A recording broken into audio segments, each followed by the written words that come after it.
चलो बनाओ। कोई हिंदू आने को तैयार नहीं। जब वो खुद बनवा रहे तो मुसलमान 8-10 लोग इकट्ठे होकर के और रिपोर्ट दिया कि साहब यहां मस्जिद नहीं बननी चाहिए। इससे गया गुजरा कोई हो सकता है क्या? इससे गया गुजरा कोई हो सकता है?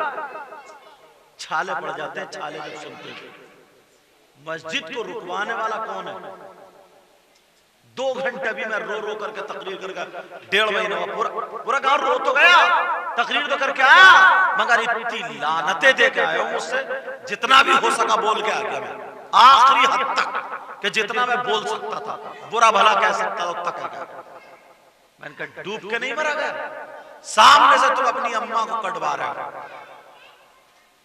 सामने से तुम अपनी मां के चौराहे पे कपड़े उतार रहे हो, सामने से बहन बेटियों को दूसरे के हाथ में दे रहे हो। अल्लाह के घर में तुम्हें लड़ाई और अड़चन एक गैर होकर के वहां पे कमें पहले बनती नहीं, बनी नहीं थी। उसने कहा कि मुझे जिता दो, वोट दे दो, मैं बनवा दूंगा। इत्तेफाक से वो जीत गया, वो खड़ा होगा, बोले मैं बनवाता हूं, चलो। अब वो भी क्या करे? दूसरी पार्टी के कुछ लोग थे मुसलमान, अरे उन्हें पार्टी दिख रही है, दीन कहां गया? दीन जरा सोचने की बात है, गौर करने की बात है। तकलीफ होती है यार, कब तक रहेंगे दुनिया में हम और आप? कोई पता नहीं शाम को सो सुबह को उठे या ना उठे। यार जरा एक मर्तबा तो देख लें हमने, ओ बच्चों, हमने कितनी मर्तबा किसका दिल दुखाया, कितनी मर्तबा किसको तकलीफ दी। इमाम अहमद बिन हंबल की एक बात याद आ रही है, कह दूं? टाइम बताइए हाजी, क्या टाइम हो गया? 12:25, थोड़ा सा और बोलूंगा, इजाजत है ना? इमाम अहमद बिन हंबल एक नदी के किनारे जा रहे थे, एक हवा का झोंका आया, टहनी पे बिच्छू बैठा था, वो पानी में गिर गया। कौन गिर गया? बिच्छू। और बिच्छू जैसे ही पानी में गिरा, अब वो डूबने लगा। उन्होंने सोचा ये मर जाएगा। इमाम अहमद बिन हंबल ने अपनी तकलीफ को नहीं सोचा ये काटेगा या छोड़ेगा, अंदर घुसे पानी में और हथेली पे उस बिच्छू को उठा लिया, उसकी जान बचा ली। अच्छा काम किया, बिच्छू को देखो उसी हथेली में डंक मार दिया। उन्होंने अल्लाह का शुक्र अदा किया, उस पेड़ पे बिठा दिया उस बिच्छू को, अल्लाह बरकत करे। जहां से गिरा था फिर हवा का झोंका आया, फिर बिच्छू गिर गया, फिर वो मरने के करीब, फिर वो घुसे, फिर हथेली पे ले लिया, फिर उसने काट लिया। किताब में आता है 7 मर्तबा वो जान बचाते रहे और वो काटता रहा। 7 दफा उसने डंक मारा बिच्छू ने। साथ में जो खादिम था वो देख रहा था, तो गुस्सा आ गया। मुरीदों को कुछ गुस्सा ज्यादा ही आ जा, जल्दी आ जा। बोले हुजूर 2 मिनट दे दो ना, इसे 2 चप्पलों में ठीक कर दूंगा मैं। कम बखत को तो देखो, आप जान बचा रहे और ये आपके काट रहे। कितना बुरा है ये। 1 मिनट मुझे इजाजत दे दो, 2 चप्पलों तो कुचल कर रख दूंगा मैं। डुबो और आप इसे बचा रहे, ये काट रहा। इमाम अहमद बिन हंबल का जुमला दिल की तख्ती पे लिख के ले जाइए। उन्होंने कहा अरे मैं क्या इससे कम हूं? बोले हुजूर देखा नहीं, ये बुरी आदत नहीं छोड़ रहा। तो इमाम अहमद बिन हंबल बोले जब ये अपनी बुरी आदत नहीं छोड़ सकता तो मैं अपनी अच्छी आदत कैसे छोड़ दूं? जब ये अपनी बुरी आदत नहीं बदल सकता तो मैं अपनी अच्छी आदत कैसे बदल लूं? काट का आदत काटेगा, तू क्या समझता है मैं इसे डूब ले? तू जब इसी अपनी बुरी आदत से बाज नहीं आ रहा तो मैं अच्छी आदत कैसे छोड़ दूं? एक आले रसूल थे सैयद साहब।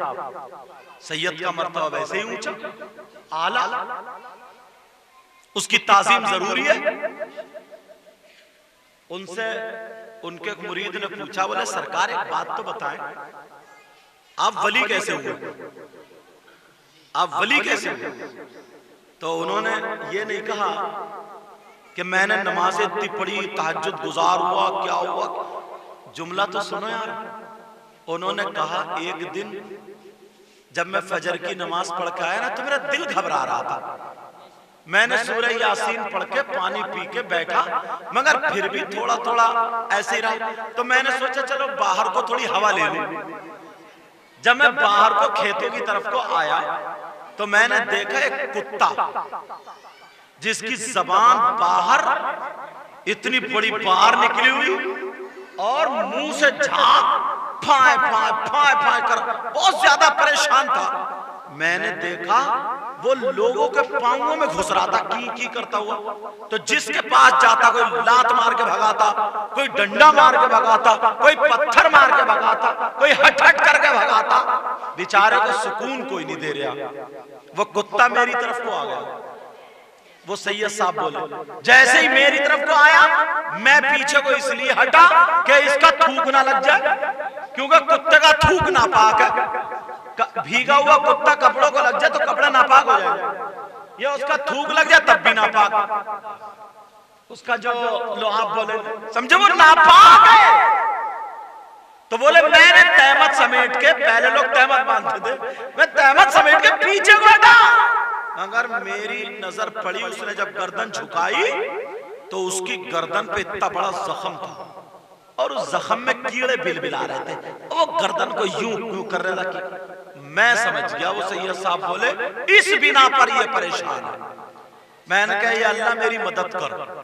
इधर देखा इधर देखा इधर देखा तो मुझे एक लोहे की पतली सी तान मिल गई।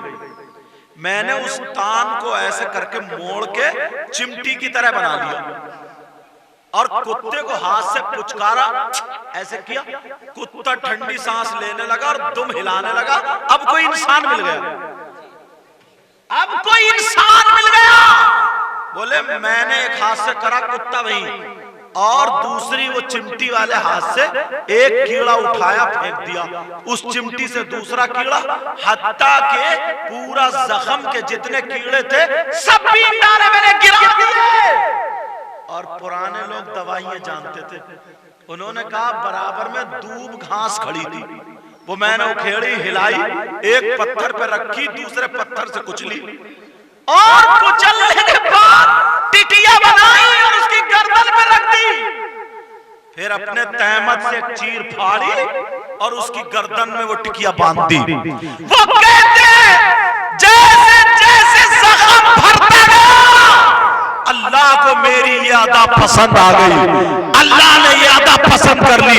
जैसे जैसे जख्म भरता गया अल्लाह ताला मुझे विलायत अता करता। सुभान अल्लाह सुभान अल्लाह।